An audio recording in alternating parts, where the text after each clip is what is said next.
ഇതാണ് control unit. അപ്പോൾ EVM എന്ന് പറയുമ്പോൾ 3 ഡിവൈസുകൾ കൂടി ചേർന്നതാണ്. ഏതൊക്കെയാണ്? കൺട്രോൾ യൂണിറ്റ് ഉണ്ട്, ബാലറ്റ് യൂണിറ്റ് ഉണ്ട്, VVPAT ഉണ്ട്. ഈ കഴിഞ്ഞ തെരഞ്ഞെടുപ്പുണ്ടല്ലോ, ഈ പഞ്ചായത്ത് മുനിസിപ്പാലിറ്റി, അവിടെ പക്ഷേ 2 യൂണിറ്റേ ഉണ്ടായിരുന്നുള്ളൂ. ഒരു കൺട്രോൾ യൂണിറ്റും ബാലറ്റ് യൂണിറ്റും. ഇവിടെ VVPAT കൂടി വന്നിട്ടുണ്ട്. അപ്പോൾ നമുക്ക് ഓരോന്നായിട്ട് മനസ്സിലാക്കാം. ഇതാണ് എന്ത്? Control unit.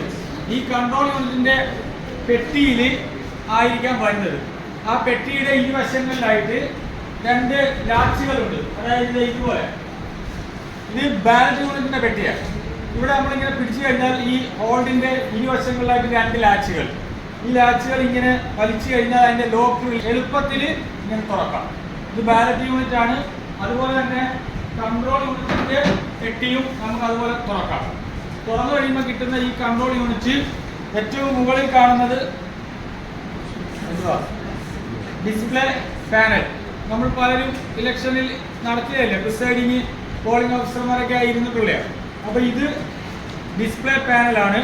അതിൻ്റെ ഇരുവശങ്ങളിലായിട്ട് 2 ലാമ്പുകളുണ്ട്. ഒന്ന് പവർ ഓൺ ചെയ്യുമ്പോൾ തെളിയുന്ന ഓൺ ലാമ്പ്. ഇപ്പുറത്തെ ഇത് ബിസി ആകുമ്പോൾ തെളിയുന്ന ഒരു ലാമ്പ്. ബിസി ആകുമ്പോൾ എന്ന് പറയുമ്പോൾ എന്താ അതിൻ്റെ അർത്ഥം? Ballot issue. ഒരു വോട്ടർ വന്ന് അയാളുടെ രേഖകളൊക്കെ പരിശോധിച്ച് സ്റ്റേറ്റ് പോളിംഗ് ഓഫീസറുടെ ടേബിളിൽ വന്ന് കയ്യിലെ മഷിയൊക്കെ നോക്കിയതിന് ശേഷം ബാലറ്റ് ബട്ടൺ പ്രസ് ചെയ്യണം. ഏതില്? ഈ കൺട്രോൾ യൂണിറ്റ്. ഈ കൺട്രോൾ യൂണിറ്റിൻ്റെ ബാലറ്റ് ബട്ടൺ ഏതാണ്? ഈ കാണുന്നത് ഈ വലിയ ബട്ടൺ. ഈ വലിയ ബട്ടൺ പ്രസ് ചെയ്യുമ്പോഴാണ് ബാലറ്റ് യൂണിറ്റിൽ ഒരാൾക്ക് വോട്ട് ചെയ്യാൻ കഴിയുന്നത്. അപ്പോൾ ബാലറ്റ് ബട്ടൺ പ്രസ് ചെയ്യുമ്പോൾ എന്താകും? ഇവിടെ ബിസി ലാമ്പ് തെളിയും. അങ്ങനെ തെളിഞ്ഞു കഴിഞ്ഞാൽ ഒരാൾ വോട്ട് ചെയ്ത് ഒരു 10, 12, 13 സെക്കൻഡുകൾ കഴിയുമ്പോൾ മാത്രമേ ഇത് അണയത്തുള്ളൂ. അപ്പോഴേ VVPAT ഒരു സ്ലിപ്പ് പ്രിന്റ് ചെയ്ത് വന്നിട്ട് കട്ടായിട്ട് ഓട്ടോമാറ്റിക്കലി അതിനകത്ത് വീഴത്തുള്ളൂ. വീഴുകയും ഒരു ബീപ്പ് ശബ്ദം കേൾക്കുകയും ചെയ്യുമ്പോൾ കഴിയും. ഏകദേശം ഒരു 20 സെക്കൻഡ് വേണ്ടി വരും ഒരു വോട്ട് ചെയ്യാൻ. 1 മിനിറ്റിൽ 3. ഡിസ്പ്ലേ പാനലിൽ ഇരു സൈഡിലും 2 ലൈറ്റ്. തൊട്ട് താഴെ കാണുന്ന ഈ സെക്ഷന് പറയുന്ന ഒരു പേരുണ്ട്, അറിയാലോ. എന്താണ്?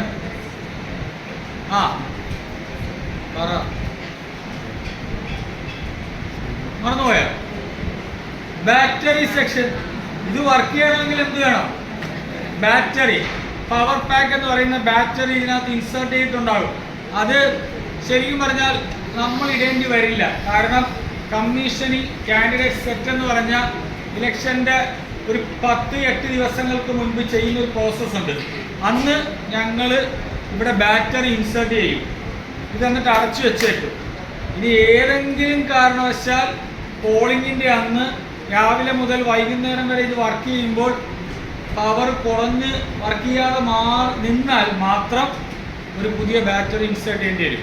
അങ്ങനെ ഉണ്ടെങ്കിൽ ഇങ്ങനെ നമ്മൾ തുറക്കാം. നിങ്ങളെ സഹായിക്കാൻ അവിടെ സെക്ടറൽ ഓഫീസേഴ്സ് വിളിച്ചു പറയുമ്പോൾ ബാറ്ററി ആയിട്ട് വരും. ഈ ബാറ്ററി എടുത്ത് കളയുക.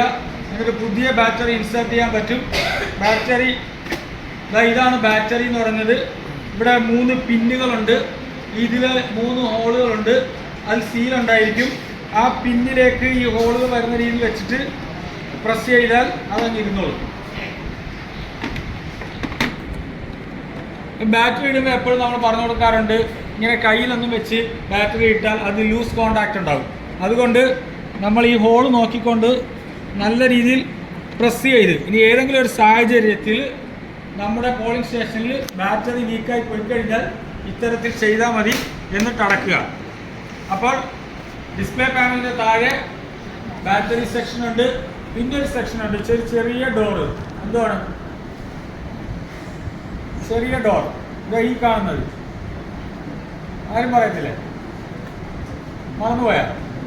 Candidate set. ഇതേ നോക്കിയാൽ ഉള്ളിലോട്ട് നോക്കിയേ.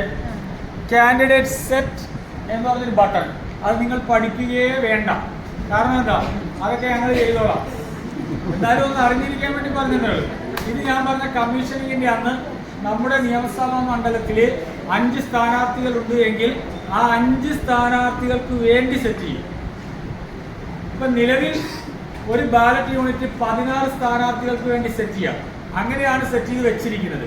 പക്ഷെ തെരഞ്ഞെടുപ്പിന്റെ അന്ന് വരുമ്പോൾ ഇപ്പൊ ഇന്ന് സ്ക്രൂട്ടിനി നടന്നുകൊണ്ടിരിക്കുക, നാളെയും മറ്റന്നാളും ഒക്കെ ആയിട്ട് നോമിനേഷൻ പിൻവലിക്കാനുള്ള ദിവസമാണ്. അപ്പൊ കുറച്ചൊരു പിൻവലിച്ചങ്ങ് മാറും. ബാക്കി 4-5 സ്ഥാനാർത്ഥികളെ കാണത്തുള്ളൂ. അപ്പോൾ ഈ 16 സ്ഥാനാർത്ഥികൾ എന്നുള്ള നിലയിലുള്ളത് വെറും 5 അല്ലെങ്കിൽ 6 നോട്ട ഉൾപ്പെടെ, നോട്ട ഉണ്ട്, നൺ ഓഫ് ദി അബവ്, ആ നോട്ട ഉൾപ്പെടെ കൂടിക്കഴിഞ്ഞാൽ 6-7 വന്നു കഴിഞ്ഞാൽ അത് കഴിഞ്ഞാൽ ബാക്കി സ്ഥാനാർത്ഥികൾ ഇല്ലാതെ നിൽക്കും. അപ്പോൾ അതിനനുസൃതമായിട്ട് സെറ്റ് ചെയ്യുന്നതിന് വേണ്ടിയാണ് എന്തുവാണ് ഈ കാൻഡിഡേറ്റ് സെറ്റ് ബട്ടൺ. ഇത് നിങ്ങൾ തുറക്കാതിരിക്കുന്നതിന് വേണ്ടി സീൽ ചെയ്തിട്ടേ തരത്തുള്ളൂ. അപ്പം നിങ്ങൾ ഒരു കാരണവശാലും പൊട്ടിക്കല്ലേ, ഈ സീൽ പൊട്ടിക്കല്ലേ, കാരണം അതങ്ങനെ തന്നെ നിൽക്കണം. അതുപോലെ തന്നെ ബാലറ്റ് യൂണിറ്റിലും സീൽ ചെയ്തിട്ടുണ്ടാകും, ഏറ്റവും മുകളിലും താഴെയും സീൽ ചെയ്തിട്ടുണ്ടാകും. ആ സീലൊന്നും പൊട്ടിക്കല്. അതുപോലെ തന്നെ വിവി പാറ്റിലും ഇവിടെയും സീൽ ചെയ്തിട്ടുണ്ടാകും. പ്രിന്റ് ചെയ്യുന്നതിനുള്ള പേപ്പർ റോൾ വെച്ചിട്ട് സീൽ ചെയ്തിട്ട് തരത്തുള്ളൂ. അത് കാണണമെന്ന് പറഞ്ഞ് എന്ത് ചെയ്യും, തുറക്കരുത്, പൊട്ടിക്കരുത്. കാരണം അത് വിവി പാറ്റ് എന്ന് പറഞ്ഞാൽ ഇപ്പം ഈ മാസം തികയാത്ത കുഞ്ഞുങ്ങളെ കണക്കുള്ള സൂക്ഷിക്കേണ്ട ഒരു സാധനം. അങ്ങോട്ട് വരുമ്പോൾ നമുക്ക് പറയാം. അപ്പോൾ കാൻഡിഡേറ്റ് സെറ്റ് ബട്ടണായി. ഇനി ഈ സെക്ഷന്റെ തൊട്ട് താഴെയായിട്ടൊരു സെക്ഷൻ ഉണ്ട്, അതാണ് പറയാൻ മാർഗം.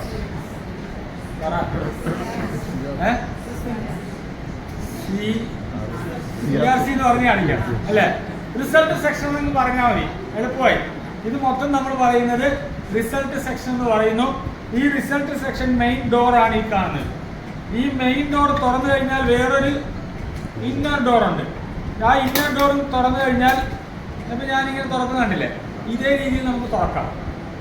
പിടിച്ച് അത് ഭയങ്കരമായിട്ട് അങ്ങനെയൊന്നും വേണ്ട, ഇങ്ങനെ ആ ലോക്ക് റിലീസ് ചെയ്യത്തക്ക രീതിയിൽ തുറക്കാം. ഇതാണ് റിസൾട്ട് സെക്ഷൻ. ഇവിടെ എന്തൊക്കെയുണ്ട്? ആദ്യം ക്ലോസ് ബട്ടൺ കാണാൻ മേലെ പറഞ്ഞോ, ഞാനിവിടെ ക്യാമറയിൽ അടുപ്പിക്കുന്നതാണ്. ഇവിടെ ഒരു ക്യാമറ ഇരിപ്പുണ്ട്, അതിലോട്ട് അടുപ്പിക്കുന്നതിന് വേണ്ടിയാണ് ക്ലോസ് ബട്ടൺ പറഞ്ഞത്. കണ്ടല്ലോ ക്ലോസ്. പിന്നെന്തുവാ കാണുന്ന റിസൾട്ട് ബട്ടൺ, പിന്നെന്തുവാ ക്ലിയർ. ഒന്ന് പറഞ്ഞേ, ഈ 3 ബട്ടൺ പച്ചവെള്ളം പോലെ പഠിപ്പിക്കുന്നുണ്ട് ആരെങ്കിലും, പച്ചവെള്ളം പോലെ പഠിച്ചിരിക്കണം. Close, clear. ഇനി എന്തിനാ ക്ലോസ് ബട്ടൺ എന്തിനാ അറിയാം? ക്ലോസ് ചെയ്യാൻ. ലാസ്റ്റ് ക്ലോസ് ചെയ്യണമെങ്കിൽ എന്ത് ചെയ്യണം? ക്ലോസ് ബട്ടൺ പ്രസ് ചെയ്യണം. ലാസ്റ്റ് എന്നല്ല, രാവിലെ നമ്മൾ എന്ത് ചെയ്യണമെന്ന് പറയുന്നുണ്ട്. 90 മിനിറ്റിന് മുൻപ്, 7 മണിക്ക് 90 മിനിറ്റിന് മുൻപ് 5:30 പൊളിച്ചൊരുങ്ങി റെഡിയായി തയ്യാറായി നിൽക്കണമല്ലോ ആ സമയത്ത്. അപ്പോൾ ഒരു 4:30 എഴുന്നേറ്റ് റെഡിയായി നമ്മൾ. അപ്പം 90 മിനിറ്റ്സ് ബിഫോർ മോക്ക് കോൾ നടത്തിയിരിക്കണം. മോക്ക് കോൾ ചെയ്ത് കഴിഞ്ഞാലും എന്ത് ചെയ്യണം? ക്ലോസ് ബട്ടൺ ചെയ്യണം. അപ്പം ക്ലോസ് ബട്ടൻ്റെ ഉപയോഗം മനസ്സിലായല്ലോ. ഇനി ഉച്ചയ്ക്ക് ചോറുണ്ടതിന് ശേഷം ക്ലോസ് ബട്ടൺ പ്രസ് ചെയ്യുക ചെയ്യല്ലേ. ആരോ എവിടെയോ വോട്ടർമാരൊന്നും വരുന്നില്ലെന്നും പറഞ്ഞ് അവർ ഇച്ചിരി ഉറങ്ങാമെന്ന് പറഞ്ഞ് ഈ ക്ലോസ് ബട്ടൺ പ്രസ് ചെയ്ത് അവസാനം കുറച്ച് കഴിഞ്ഞപ്പോൾ വന്ന് മുട്ടുന്നു. വോട്ടർമാർ വന്ന് എന്താ വോട്ട് ചെയ്യാനൊക്കെ നോക്കി ഇവിടെ വന്ന് ബാലറ്റ് ബട്ടൺ അമർത്തിയപ്പോൾ ഇൻവാലിഡ്. പിന്നെ വേറെ ഡിവൈസ് കൊണ്ടുവരേണ്ടതുണ്ട്. മാത്രമല്ല ഈ പിന്നെ പേനയൊക്കെ വെച്ച് ഇങ്ങനെ കളിച്ചോണ്ടിരിക്കുന്നത്. തേർഡ് പോളിംഗ് ഓഫീസറാണ് ഇത് കയ്യിൽ വെക്കേണ്ടത്. ഇത് ഇങ്ങനെയൊക്കെ വെറുതെ ഇരിക്കുമ്പോൾ സമയം കിട്ടുമ്പോൾ ഇതൊക്കെ ഇങ്ങനെ പൊക്കും. പിന്നെ പേനയെ കൊണ്ട് മുഖത്തൊക്കെ കൊണ്ടുപോയിട്ട് അറിയാതെ ഇവിടെ കൊണ്ടുപോയിട്ട് ഉച്ചയായപ്പോൾ വെറുതെ ഒന്ന് കടത്തി വിട്ട് നോക്കിയാൽ പോയി നേരെ കൊണ്ട് ബട്ടൺ അമർന്ന് എന്തായി?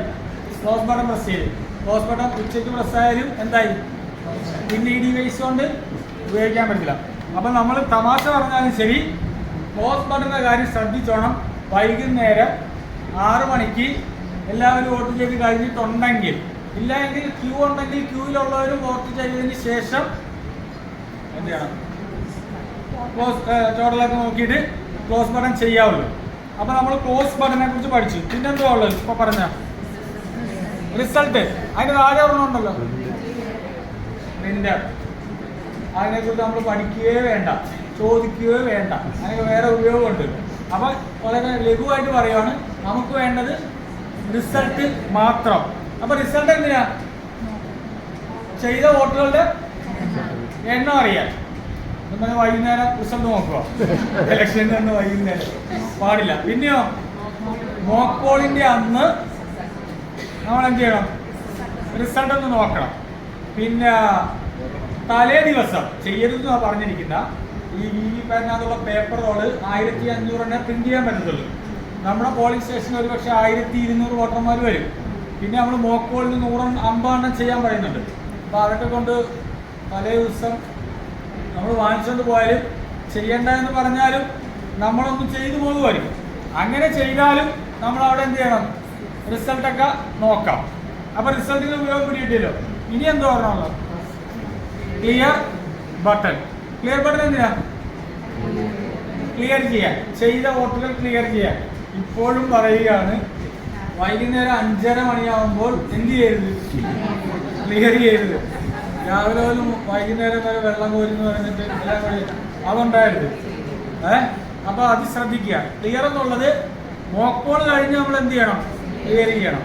മോക്ക് പോൾ കഴിഞ്ഞ് ക്ലിയർ ചെയ്തിട്ട് 0 ആണ് എല്ലാ സ്ഥാനാർത്ഥിക്കും എന്ന് എവിടെ എഴുതി വെക്കണം? രജിസ്റ്റർ 17A രജിസ്റ്ററിന്റെ ഏറ്റവും മുകളിൽ പ്രിസൈഡിംഗ് ഓഫീസറും ഫസ്റ്റ് പോളിംഗ് ഓഫീസറും കൂടി എഴുതി വെക്കണം. എന്താണ് ഏറ്റവും മുകളിൽ? ഞങ്ങൾ മോക്ക് പോൾ ചെയ്തായിരുന്നു, എന്നിട്ട് ക്ലിയർ ചെയ്തു, എല്ലാ സ്ഥാനാർത്ഥിക്കും 0 ആണെന്നുള്ള ആ ഒരു സെന്റൻസ് നമുക്ക് ഹാൻഡ് ബുക്കിൽ തരും. അത് അതേവേള രേഖപ്പെടുത്തണം. അപ്പോൾ ക്ലിയർ ബട്ടൺ. അപ്പോൾ ഇപ്പൊ നമ്മൾ പഠിച്ചത് ക്ലോസ്. ഇനിയിപ്പോൾ നമ്മൾ ആദ്യം റിസൾട്ടിലോട്ട് പോയാലോ? ക്ലോസ് ചെയ്യുന്നില്ല, വല്ലതും നടക്കുമോ? എന്തു പറയുന്നു? എന്താ അതായത് ക്ലോസ് ചെയ്യാതെ റിസൾട്ട് നോക്കാൻ പറ്റുന്നില്ല, റിസൾട്ട് നോക്കാതെ ക്ലിയർ ചെയ്യാൻ പറ്റില്ല. ഈ മൂന്നും സീക്വൻസ് അനുസരിച്ച് ഇന്നു മുതൽ രാത്രി മുതൽ കിടന്നുറങ്ങാൻ നേരത്ത് എന്ത് പറയണം? അപ്പൊ അടുത്തിരിക്കുന്ന ആരാണോ ഇങ്ങനെ ചോദിക്കുന്നത്? ഈ പറഞ്ഞോണ്ടിരിക്കുന്നത് മക്കൾ ചോദിക്കും എന്താണ്. അപ്പൊ ഇനി മുതൽ നമുക്ക് അതാണ് പഠിക്കേണ്ടത്. ഏതാ? Close, result, clear. ഇങ്ങനെയൊക്കെ പറഞ്ഞാലും ശരി, പ്രശ്നം ഉണ്ടായിട്ട് ഞങ്ങൾ പോളിംഗ് സ്റ്റേഷനിലെത്തും. അപ്പോൾ നോക്കുമ്പോൾ പല പല രസങ്ങൾ ഇങ്ങനെ കാണാൻ പറ്റും. അതുകൊണ്ടാണ്, ആ അനുഭവം കൊണ്ടാണ് ഇങ്ങനെ പറയുന്നത്. അപ്പോൾ ക്ലിയർ ബട്ടൺ, ഈ 3 ബട്ടനെ കുറിച്ചും നല്ലപോലെ പഠിച്ചിരിക്കണം. എന്നിട്ടായിരിക്കണം നമ്മൾ റിയൽ പോൾ സ്റ്റാർട്ട് ചെയ്യുന്ന ആ ഒരു സമയമുണ്ടല്ലോ. മോക്ക് പോൾ കഴിഞ്ഞു. മോക്ക് പോൾ കഴിഞ്ഞതിന് ശേഷം 7 മണിക്ക് റിയൽ പോൾ സ്റ്റാർട്ട് ചെയ്യണം. അപ്പോൾ എന്ത് ചെയ്യണം? റിയൽ പോൾ സ്റ്റാർട്ട് ചെയ്യുന്നതിന് മുമ്പ് അപ്പോൾ പറഞ്ഞ ക്ലോസ്, റിസൾട്ട്, ക്ലിയർ ഒക്കെ ചെയ്തു. പിന്നെയോ ടോട്ടലൊക്കെ നോക്കി. പിന്നെ എന്ത് ചെയ്യണം? ഇപ്പൊ പറഞ്ഞു സീല്. എന്ത് ചെയ്യണം? സീൽ ചെയ്യണം. അതും കൂടി പറഞ്ഞേക്കാം. സീൽ ചെയ്യണം. അതായത് ഇപ്രാവശ്യം നിങ്ങൾക്ക് ഒരു സീൽ കുറച്ചിട്ടുണ്ട്. 3 സീലേ ഉള്ളൂ. അതായത് ഒരെണ്ണം സ്പെഷ്യൽ ടാഗ് എന്ന് പറഞ്ഞ ഒരു സീല്, പിന്നെ ഒരെണ്ണം ഗ്രീൻ പേപ്പർ സീല് AB എന്ന് പറഞ്ഞ ഒരു സീല്, പിന്നെ മൂന്നാമത് അഡ്രസ് ടാഗ് എന്ന് പറഞ്ഞ ഒരെണ്ണം. അപ്പോൾ 3 സീലേ പ്രാവശ്യമുള്ളൂ. ഈ മുൻപുണ്ടായിരുന്ന ABCD സ്ട്രിപ്പ് സീൽ ഉണ്ടല്ലോ, അത് പൂർണ്ണമായിട്ട് ഒഴിവാക്കി. ഇങ്ങനെ ചുറ്റിപ്പൊതിഞ്ഞ് വരുന്നത് ഒഴിവാക്കിയിരിക്കുക. അപ്പോൾ ബാക്കി 3 സീലായാലും എളുപ്പമാണ്. അപ്പോൾ അത് അങ്ങനെ.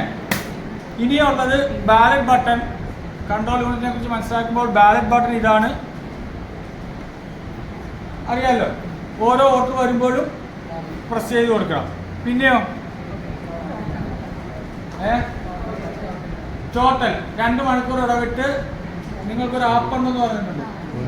APT ആപ്പ് വന്നിട്ടുണ്ട്. ആ ആപ്പിൻ്റെ പേര് ECI നെറ്റ് എന്ന് പറഞ്ഞൊരു ആപ്പാണ്. അത് ഡൗൺലോഡ് ചെയ്ത് കഴിഞ്ഞാൽ 2 മണിക്കൂർ ഇടവിട്ട് കൊടുത്തോണ്ടേയിരിക്കണം. ഇനി ഇത് പവർ ഓൺ ചെയ്യുന്നത് എങ്ങനെയാണ് അല്ലേ? ഇതിൻ്റെ ഏറ്റവും ബാക്ക് സൈഡിൽ ഈ കാണുന്ന ഡോറ് തുറന്നു കഴിയുമ്പോൾ ഈ സ്റ്റീൽ കളറുള്ള ടോഗിൾ സ്വിച്ച് എന്ന് പറയും. ഇത് മേൽപോട്ടിട്ട് കഴിഞ്ഞാൽ എന്തായി? പവർ ഓണായി. പിന്നെ ഇവിടെ ഒരു സോക്കറ്റ് കൂടി കാണാം. അതായത് നമ്മുടെ VVPAT-ന്റെ കണക്ഷൻ കൊണ്ടുവന്ന് കണക്ട് ചെയ്യുന്ന സോക്കറ്റാണ് ഇത്. അപ്പം കൺട്രോൾ യൂണിറ്റ് മതിയല്ലോ.